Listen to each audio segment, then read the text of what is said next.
رضيت ishimwe ikuzo بالله n'icyubahiro ربا bizanyagasani umuremyi وبالإسلام دينا amahoro n'imigisha bisagare ku وبمحمد صلى الله عليه وسلم سلم نبيا ورسولا ndetse n'abiwe n'abamukurikiye n'abazakomeza kumukurikira kuzageza ku munsi w'imperuka.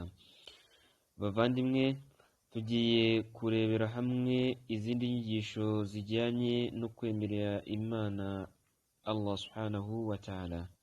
Umwihariko rero w'uyu munsi turarebera hamwe bimwe muri ibi bibazo tugiye kureba, harimo aho twibaza tuti ninde waturemye, kubera iki yaturemye, nihe tuzajya nyuma yo gupfa, ese twaba twararemwe gutyo gusa nta yindi gahunda?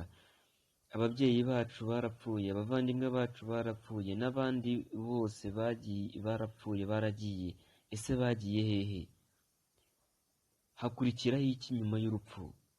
Ni iki kizaba nyuma yo kuvuza impanda, nyuma y'urumbeti? Nyuma y'impanda ni iki kizaba? Ese impanda ni zingahe? Ikibuga kibarura kizaba giteye gite? Ese abantu bazazukira ahantu hamwe, cyangwa intumwa zizazukira ahantu hazo, n'abahanuzi bavukira ahantu habo, abagore bazukire ahantu habo, abagabo bazukira ahantu habo? Ese nuko byaba bimeze? Hari igihe kingana iki hagati y'impanda ya mbere n'impanda ya kabiri? Ni iki kizaba? Ni iki kizapimwa ku munsi w'imperuka?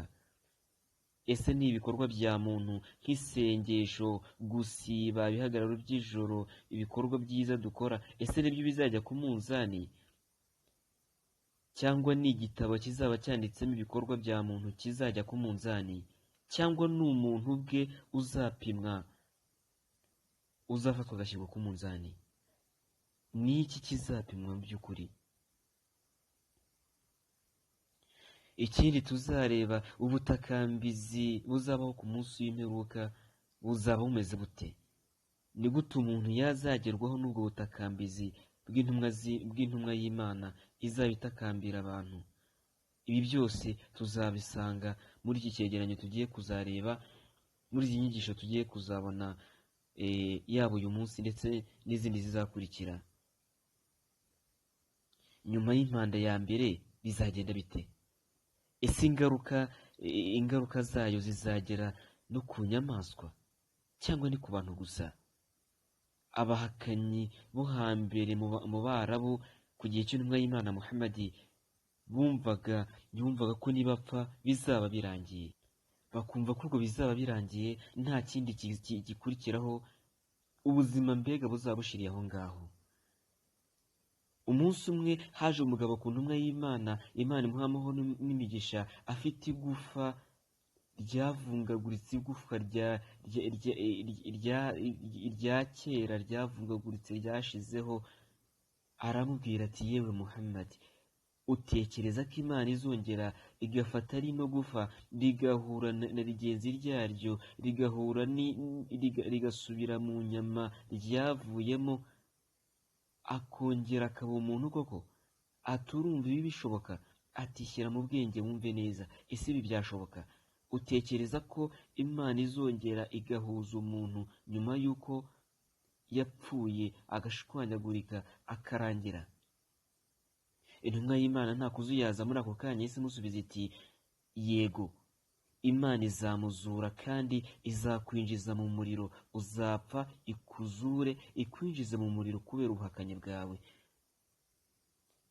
Nyagasani nanone muri Korani, muri suratu Yasini ku murongo waho wa 78 kugera kuri 80, Allah avuga ati, وضرب لنا مثلا ونسي خلقه قال من يحيي العظام وهي رميم قل يحييها الذي أنشأها أول مرة وهو بكل خلق عليم الذي جعل لكم من الشجر الأخضر نارا فإذا أنتم منه توقدون. Nyagasani aravuga muri iyo mirongo agira ati, yaduhaye ingero ariko umuntu yibagirwa kuremwa kwe. Umuntu yibagiza ko yaremwe mu cyondo, yaremwe mu itaka, yumva yaremwe atarabaho n'umunsi n'umwe, atarigeze abaho. Hanyuma arangiza aravuga ati ninde wazazura rino gufwa ryashengaguritse? Imana irabwira intumwa iti babwire, vuga uti, babwira uti azamuzura, azarisubiza ubuzima, azamusubiza ubuzima wundi wamaze gupfa. Wa wundi wamuremye, wa wundi wamushyizeho awwala marra, ku nshuro ya mbere. Kandi Nyagasani ni umumenyi kuri buri kiremwa. Nanone Nyagasani arakomeza avuga ati alladhi ja'ala lakum min ash-shajari al-akhdar nara, wa wundi wabashyiriyeho ibiti, wa wundi ufata igiti kibisi akaba yaragishyizemo umuriro, tukabasha kuba twafata igiti kibisi tukagikuramo umuriro. Abakera murabizi, igiti baragifataga bakagikobora, bakagishyushya kugeza ubwo kivuyemo umuriro. Nta gushidikanya hari ubwoko bw'ibiti bukora ibi ngibi. Nanone Nyagasani akomeza avuga ati muri ibyo biti niho mukura umuriro mugacana. Ibyo ni ibitangaza Nyagasani ari kwereka wa muntu uhakana ko Nyagasani azongera akamuzura. Abatubanjirije mu ntumwa n'abahanuzi bose bazaga babwira abantu babo ko ku byerekeranye n'umunsi w'imperuka, yaba Nuhu ariwe Nowa, Luti, Salehe, Hudi, Iburahimu n'izindi ntumwa zose nka Yesu mwene Mariya n'abandi bose bazaga babwira abantu babo iby'umunsi w'imperuka, yuko hari ijuru, hari umuriro, hari ibarura ndetse n'ibindi. Intumwa y'Imana ubwo yakiraga abantu bari bavuye mu buhungiro muri Habasha, aho ni mu gihugu cya Etiyopiya kuri ubu ngubu, ubwo bavuga yo bavuye mu buhungiro bazi Madina, murabizi neza ko ubwo Ubusilamu bwatangiraga muri Maka, abayisilamu baratotejwe cyane, baratotezwa karahava, kugeza ubwo intumwa y'Imana ibabwiye ko ibategetse guhunga. Baragenda bahungira muri Habasha, aho ni muri Etiyopiya y'ubu ngubu, kuko hariyo umuyobozi mwiza udahuguza abaturage babo. Baragiye babayo imyaka igera muri 7. Intumwa y'Imana imaze kwimukira i Madina, imaze gutekana, Ubusilamu bumaze gukwira ahantu hose, bamaze kugira umutekano, aboherereza intumwa yo kubabwira yuko umutekano wabonetse, none bashobora gutahuka, bashobora guhunguka, noneho ari amahoro. Umunsi umwe intumwa y'Imana, Imana imuha amahoro n'imigisha, iza kubabaza uko bari babayeho, iza kubabaza ibyabatangaje cyane mu gihugu cya Habasha. Hanyuma baravuga bati ya Rasulallah, yewe ntumwa y'Imana, twari twicaye umunsi umwe, hanyuraho umukecuru wari wikoreye ikibindi avuye kuvoma amazi. Insoresore zo muri Habasha zimubonye, umwe muri bo aragenda aramusunika, maze yitura hasi, na cya kibindi cyitura hasi kirameneka, n'amazi arameneka. Abandi baraseka rwose, baratembagara. Umukecuru ntiyirutse cyangwa ngo ahunge, ahubwo yaramurebye, aramubwira ati wa musore we, uzamenya wa musore we, umunsi Imana izakusanya ababayeho mbere n'ababayeho nyuma, hanyuma amaboko n'amaguru akavuga ibyo yakoze, uzamenya ikibazo cyanjye nawe ku munsi w'imperuka. Intumwa y'Imana iravuga iti sadaqat kayfa yuqaddisu Allahu qauman la yukhadhu bidu'ifihim min shadidihim. Intumwa rero iravuga iti yavugishije ukuri, yavuze ukuri. Ni gute Nyagasani yaha icyubahiro abantu badakingira ikibaba abanyantege nkeya, kuri ba bandi b'abanyantege nyinshi, ba bandi b'abirasi, ba bandi b'abanyarugomo. rero intumwa zose zagendaga ziburira abantu kwitegura umunsi w'imperuka, kubateguza ko bazahura n'Imana, bakababwira iby'ijuru, bakababwira iby'umuriro n'ibindi bizaba ku munsi w'imperuka. Iyo buri wese apfuye, imperuka ye burya bigeze, nta gushidikanya, ibyo buri wese arabizi. Buri wese aba agomba kumenya yuko iyo amaze gushiramo umwuka, iyo amaze gupfa, burya iminsi ye yagenewe hano kuri ino si iba irangiye, aba atangiye ubundi buzima, imperuka ye iba itangiye. Umuntu rero aba agomba gutekereza, agatekereza cyane, agatekereza kabiri, kugira ngo yitegure uwo munsi.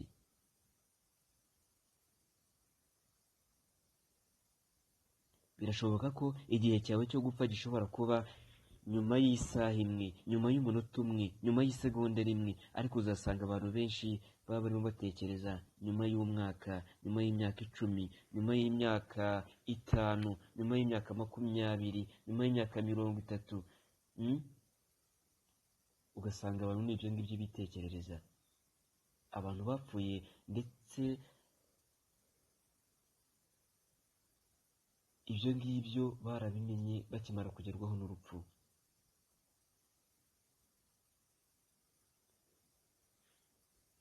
Iby'iyi mpanda ya mbere rero, abantu bapfuye ndetse abantu bapfuye mbere yayo ntabwo ino mpanda bazayumva, ntabwo bazumva ino mpanda ya mbere. Iyi mpanda ntabwo bazigera bayumva, ahubwo izumvwa n'abazaba bariho, nibo bonyine bazabasha kuyumva. Abo bantu bazayumva nabo nibo bazaba ari abantu babi cyane, kubera yuko abeza Imana izabanza batware mbere yuko impanda ivuga. Umunsi w'imperuka, Nyagasani niwe uzaba ayoboye uwo munsi, Nyagasani niwe uzaba ari we mwami, niwe uzaba ari gutunganya ibintu byose, niwe uzaba uhambaye, ntawe uzaba ufite ubushobozi, ntawe uzaba avuga. Ni Nyagasani uzaba ari umwami kuri uwo munsi. Niho Nyagasani avuga ati Maliki Yawmiddin, niwe uzaba ari umwami ku munsi w'imperuka.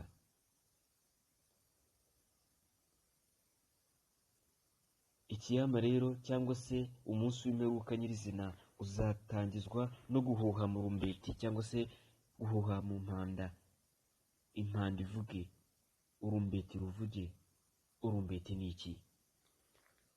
Umuntu yabajije intumwa y'Imana, Imana imuha amahoro n'imigisha, aramubwira ati qala ya Rasulallah ma sur, urumbeti ni iki?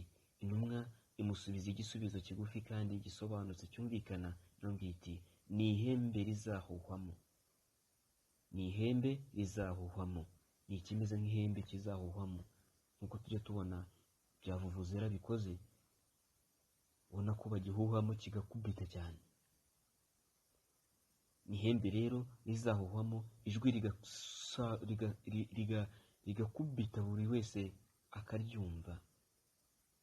Kera ibintu by'ihembe barikoreshaga barimo bahamagara nk'umuntu uri kure, bakarihuhamo cyane, bakaba batanga ubutumwa. Iri hembe uzarihuhamo uwo biri mu nshingano ze n'uwo bita Malayika Israfil. Malayika Israfil. Ururumbeti yaba afite hehe? Ururumbeti Malayika Israfil yamaze kurushyira ku munwa we, yamaze kwitegura kuzahuha mu rumbeti. Intumwa y'Imana sallallahu alayhi wa sallam irabisobanura neza, ikavuga ngo kaifa an'am wa qad irtaqama sahibu suri sur, ni gute natuza kandi nyururumbeti yaramaze kwitegura, yaramaze kurushyira ku munwa. Abamarayika bafite imirimo itandukanye. Hari abashinzwe imvura, hari abamarayika bashinzwe kujyana roho, hari abamarayika bashinzwe kwicara mu byicaro by'abibuka Imana cyane, nko mu byicaro byigisha ubumenyi bw'idini. Uyu Israfili we akazi ke nta kandi, kuva yaremwa akazi yawe naho kuzavuza urumbeti, kuzavuza impanda ku munsi w'imperuka. kuri uyu munsi uhambaye buri wese ategereje nta kabuza kandi uzaba. Yamaze gushyira urumbeti rwe ku munwa ategereje itegeko. Intumwa y'Imana, Imana iyiha amahoro n'imigisha, yaravuze iti warafa'a laytan wa khafada laytan yantadhiru mata yu'mar. Aravuga ati uyu Israfil yamaze ahengetse umutwe ategereje, ahengetse umutwe ateze ugutwi ategereje ko ahabwa itegeko. Urabona nk'iyo umuntu agiye ko arimo abwira umuntu wenda agira ngo amwumve neza, ubona ukuntu ahenge ku mutwe agira ngo amwumve. Uyu nguyu nawe ateze ugutwi ategereje guhabwa itegeko. Ibi biratugaragariza ko igihe cy'imperuka cyegereje nta kabuza. Abasangirangendo babajije intumwa y'Imana bati ya Rasulallah, allimuna kayfa naqul, twigisha uko twajya tuvuga tumaze kumva yuko imperuka yegereje n'uburyo uzahuha mu rumbeti nawe yamaze kwitegura. Baramubwira bati tubwire uko twajya tuvuga, twitegure iki gihe, tubwire amagambo twakoresha. Intumwa y'Imana irababwira iti mujye muvuga muti hasbunallahi wa ni'mal wakil, hasbunallahi wa ni'mal wakil wa tawakkali ala Allahi rabbina. Hadisi iboneka mu gitabo cya Tirmidhi. Intumwa y'Imana yarababwiye iti mujye muvuga muti hasbunallahi wa ni'mal wakil.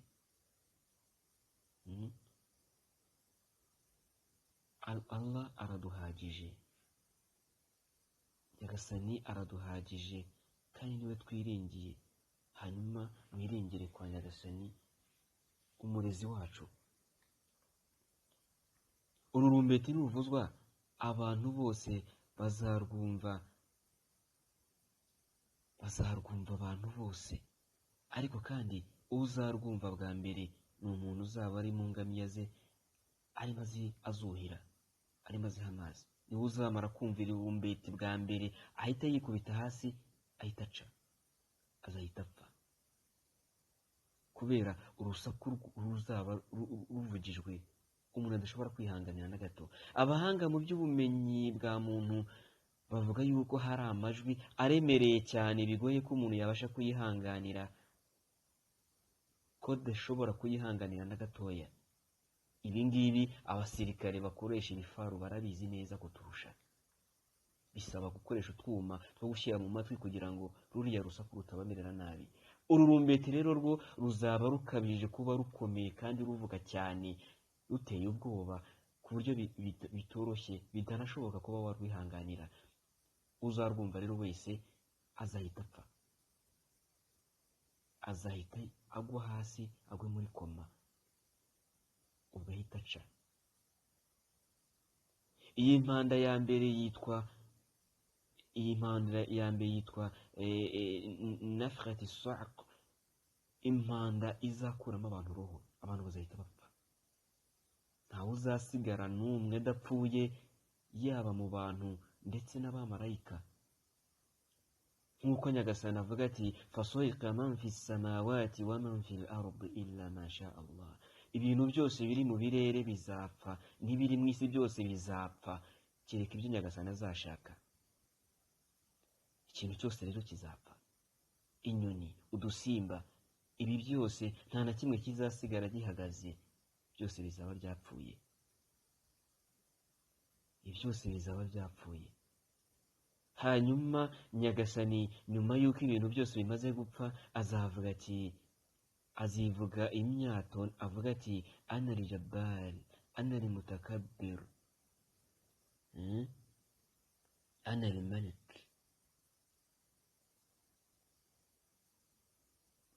Uko niko Nyagasani azavuga. Hanyuma narangiza abaza ati aina al-jabbarun, aina al-mutakabbirun, liman al-mulku al-yawm, liman al-mulku al-yawm, liman al-mulku al-yawm. فلا يجيب أحد، فلا يجيبه أحد. نحن muzamusubiza. فيقول لله الواحد القهار. Nyagasani rero azavuga ati ni njyewe uhambaye, ni njyewe ukomeye, ni njyewe mwami w'isi. Abaza ati niba bya bihangange biri hehe byiyemeraga kuri iriya si, bya bikomerezwa byigeraga karaha kajya he, biri hehe? Ninde mwami uyu munsi?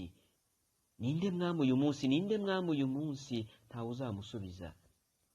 Azahita avuga ati ubwami ni ubwa Nyagasani wenyine kandi uhambaye. Iyi mpanda rero nimara kuvuzwa, nta bazayumva uretse abazaba bariho, kandi bose bazahita bapfa. Abazaba barapfuye bo ntibazumva ibyabaye, ahubwo bazategereza iyindi mpanda. Nyuma y'iyi mpanda rero twamaze kubona ko ibintu byose bizaba byapfuye. Intumwa y'Imana mu kugaruka mu buzima bwa mbere y'impanda, intumwa y'Imana yaravuze iti ubwo Dajjali, uyu nguyu ni Masihi Dajjali cyangwa se Mesiya w'ikinyoma, Mesiya w'umubeshyi, ni ikigeragezo nacyo kizaba kiri mbere y'iminsi w'imperuka. Mbere rero ubwo Dajjali azaza bakamukurikira ari benshi, hanyuma Yesu mwene Mariya nawe akagaruka ku isi, ariko kandi muri misiyo izaba imuzanye ni ukwicira Dajjali. Yesu rero azabaho igihe cye kigeze mu myaka 40.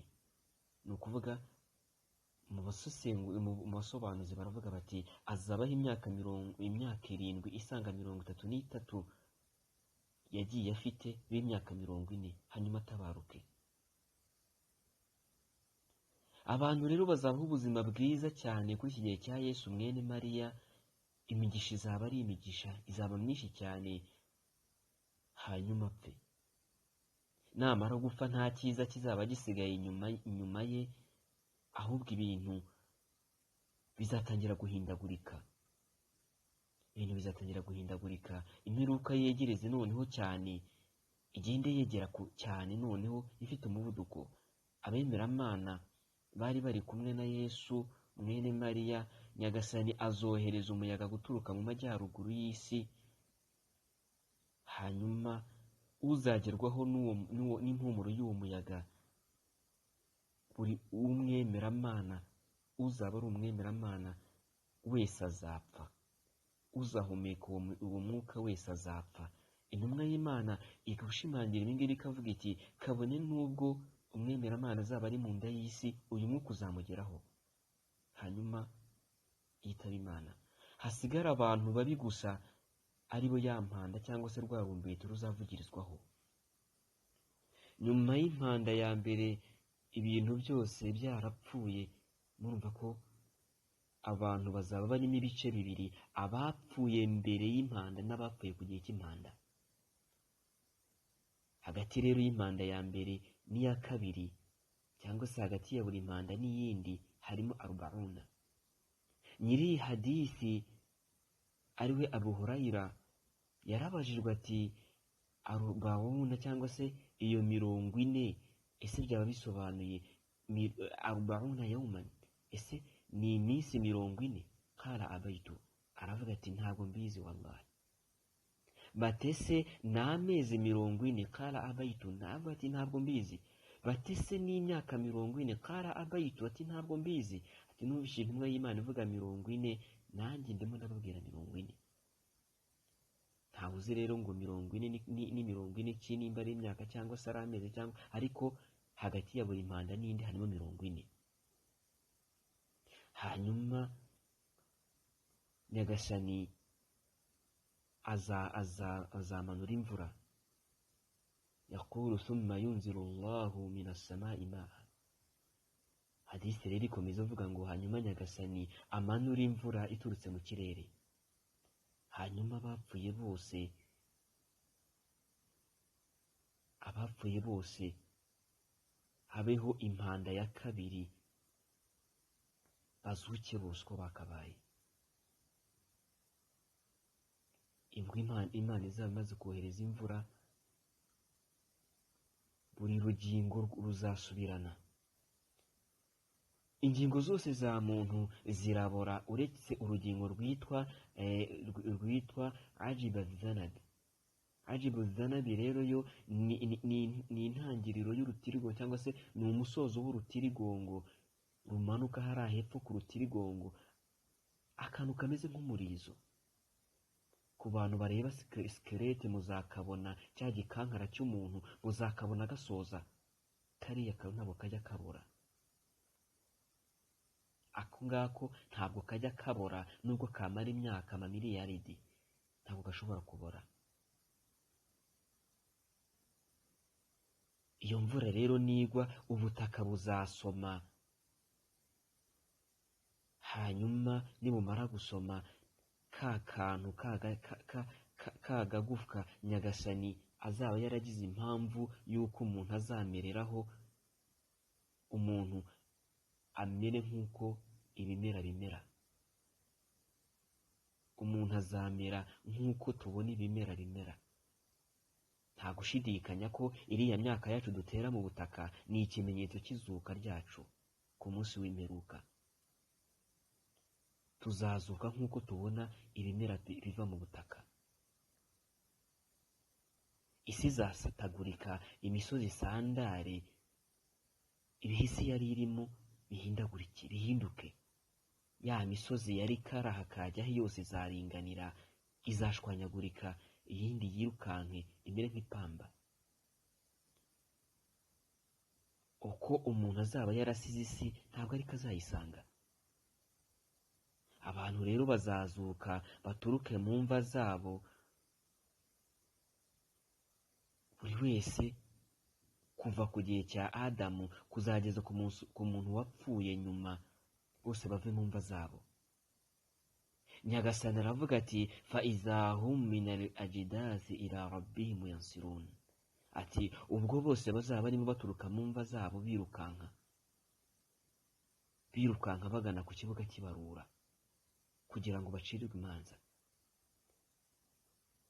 Nanone Nyagasani aravuga ati thumma nufikha fihi ukhra fa idahum qiyamun yanzurun, ati ubwo urumbeti rwa kabiri ruzavuzwa, abantu bakava mu mva zabo bakebaguza, bareba, bari gukanaguzwa. Isi izaba yarahindutse, ntabwo ariko bazaba barayisize. Ya misozi izaba yararangiye, abantu bazabona neza uko babisize byarahindutse, inyanja zarakamye, nta kintu na kimwe uzaba yaratuye ku nyanja ntazahamenya. Bazaba rero bari kureba, bari gukebaguzwa, birukanka bagana ku kibuga cy'ibarura. Impanda ya mbere rero twasobanuye izaba ari ku munsi wa gatanu. Ibi ngibi biremezwa n'imvugo y'intumwa y'Imana, Imana ihe amahoro n'imigisha, ubwo ivuga iti iboneka mu gitabo cya Musilimu, ubwo ivuga iti la taqumu saa illa yawmul jumu'ah, ntabwo umunsi w'imperuka uzaba uretse ko uzaba ari ku munsi w'ijuma, umunsi wa gatanu. Mu yindi hadithi, inyamaswa zigira ubwoba iyo umunsi w'ijuma wegereje, zifite ubwoba yuko ariho hagiye ku munsi w'imperuka. Uyu munsi w'imperuka rero, abantu bamaze kuzuka bose bageze ku kibuga cy'ibarura, isi zuzura urumuri rwa Nyagasani, ibitabo bizanwe, ibarura ritangira ubwo. Ntabwo rizahita ritangira, abantu bazabaho mu gihirahiro ku gihe kitazwi, kugeza ubwo Nyagasani azafatira umwanzuro wo gutangira kubacira urubanza, ibarura ritangire. Umuntu rero ku izuka rye cyangwa se umunsi w'izuka ntabwo azaba akeneye ibyo kurya n'ibyo kunywa, nta nubwo azaba akeneye kujya mu bwiherero. Oya, ahubwo umuntu azaba arangamiye iby'uwo munsi uzaba uteye ubwoba, abantu bazuka mu mashusho agiye atandukanye, abona ibintu bitangaje, buri wese afite ikibazo cy'uko agiye gukorerwa ibarura. Uyu ni umunsi uhambaye, ufite imyaka 50,000. Nta kurya, nta kunywa, nta kindi kizaba gihangayikishije umuntu uretse uno munsi. Ibi ngibi byo kurya no kunywa Nyagasani azaba yabiduhayemo konji, ntawe uzaba bikeneye rwose, kandi nta n'ubu bizageraho ingaruka ngo ari bupfe kubera ko atariye.